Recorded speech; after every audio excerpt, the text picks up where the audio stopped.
Hi guys, after 1.5 year finally India అయితే వెళ్తున్నా. And నేను ఇండియా వస్తున్నది ఎవరికీ తెలీదు, ఇట్స్ ఎ సర్ప్రైజ్. సో ఇంకా వాళ్ళ రియాక్షన్ చూసేద్దామా. ఎవరెల్లా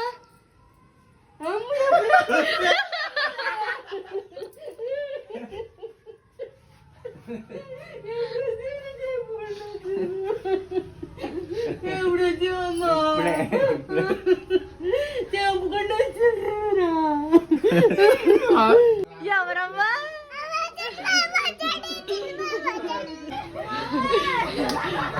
ఎవరా చెడ్డి వచ్చిరా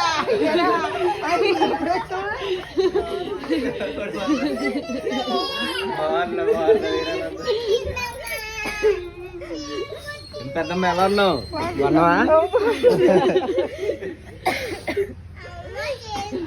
ఇలాంటి చాలా ఉన్నాయి ఇంకా దాచాం.